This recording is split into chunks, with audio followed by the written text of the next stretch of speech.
Greetings. Welcome to another episode of Branding Bloopers, a series where we discuss the branding mess to help educate the rest. My name is Marissa, founder of To Be Caribbean, and today's episode is extra special.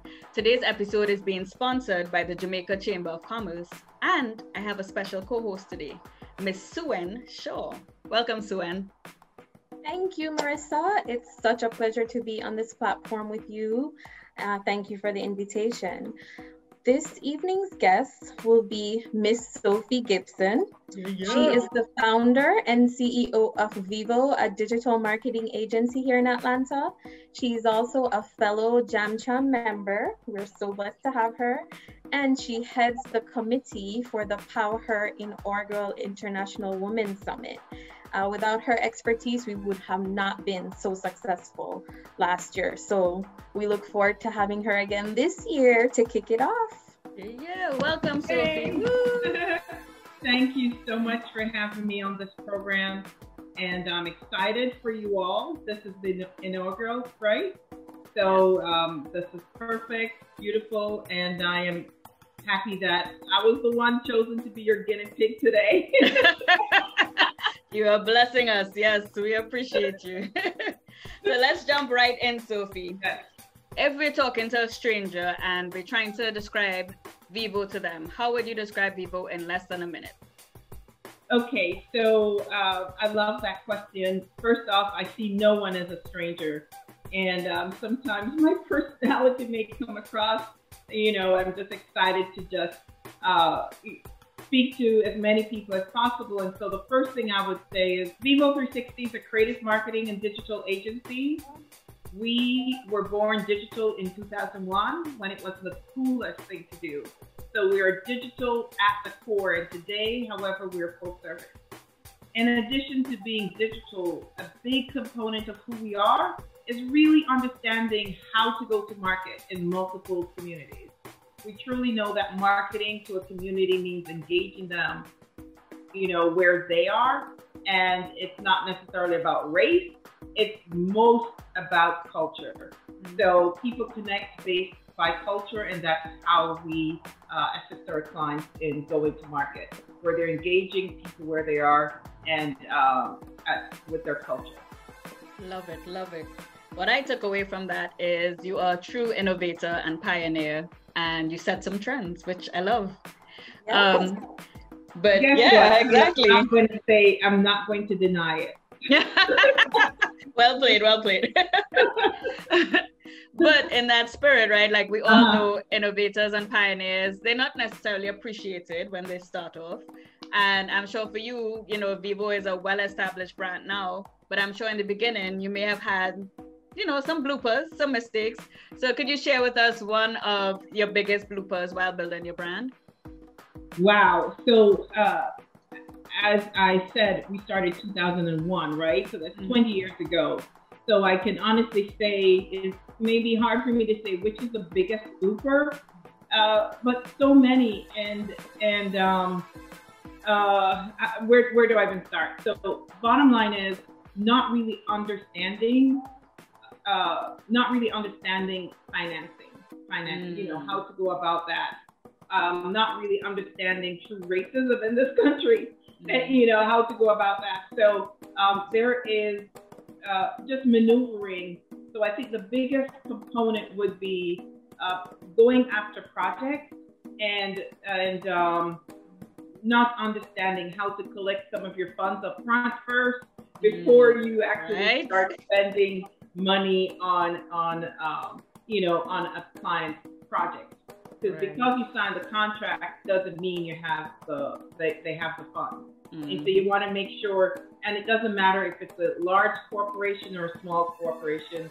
That was one of my biggest. So I have lost money because I have a staff, and you will begin a project and not have the right funding in order to implement it, from day one. So just make sure you collect something up front, a big component, that would at least cover you for the next 30 days of running the project. You don't have to collect the whole thing up front. But so I would say really understanding that it doesn't matter if it's, the largest company in the world. and we do deal with national as well as international brands, as well as small businesses. So the gamut, you really need to truly understand that you take, some sort of down payment up front, period. Right.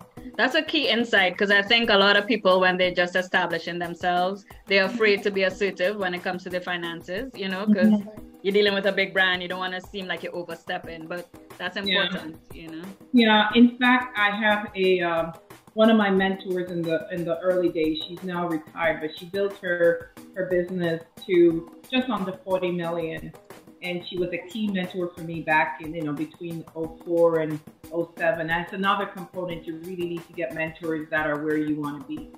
And she told me, I remember once this is like 04, I was like, I don't want to ask them. I sent out at least 2 emails. I spoke to them over the phone and they're sending my money. And she said, did you do the work? I was like, yes, I did. Did they like the work? Yes, they did. So they owe you that money. What you waiting for? Go get your money. Right. That's deep. Yeah. That's deep. Wow. Well, following up on Marissa's question, Sophie, my question for you is, once you decided that Vivo, you wanted to start Vivo, and this is going to be, your company, and you want to get it off the ground, what were the 3 things business-wise that you had to do? Like, if you didn't do these 3 things, there would be no Vivo. What were top 3 things that you had to do to get Vivo off the ground, up and running, and as successful as it is today? Oh my gosh, there's so many components to that. The number one thing is that you have to be persistent. If you're not persistent, and you don't, you have to have drive. And I think that's inherent in maybe how you're born and your makeup. Yes. So having that drive, that persistence within you, where you are waking up, my sons actually work with me now. And they were in elementary school when I started the company. And my daughter was, I think, like 2 weeks old or something.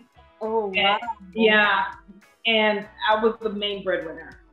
Okay, so I was the only breadwinner. Oh, okay. So right, so they remember when I would be gone, at 5:30 in the morning, so I could get to the airport, because that was, a client I was strategically going after them at the time.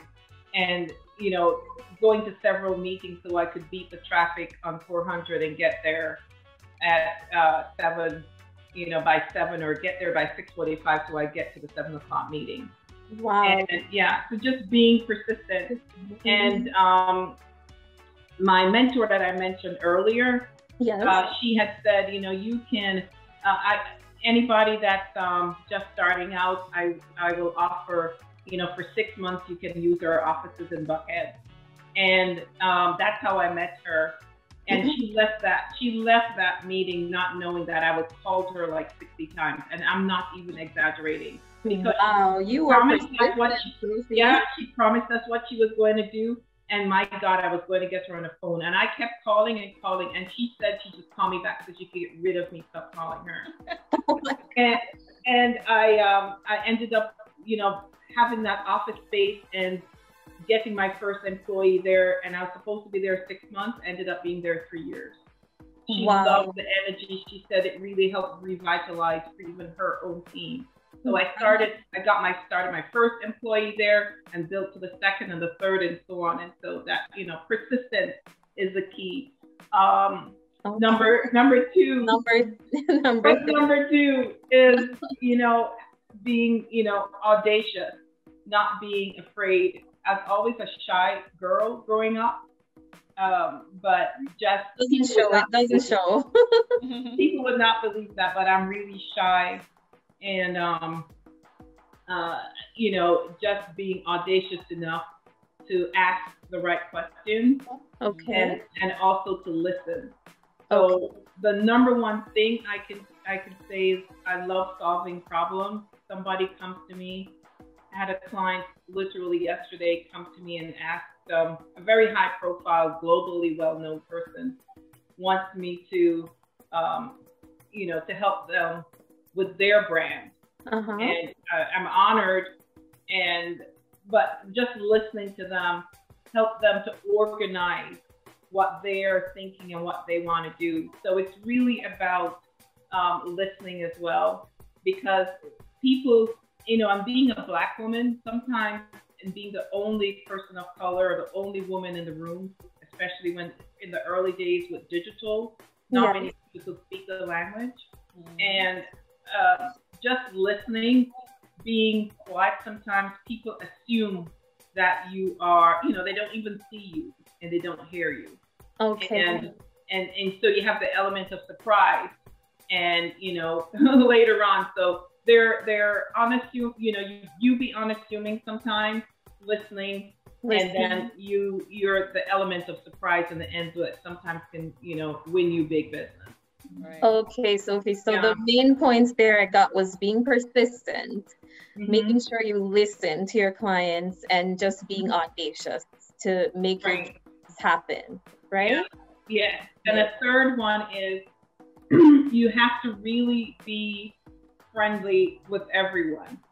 Okay. Even if the person is not being friendly with you. I've had relationships with folks that, were very abrasive with me. I don't want to name names or companies. And at the end of the day, I was, they were the ones that never would want to give me any business. At the end of the day, they got laid off or something, and they would come and say, I know able to network.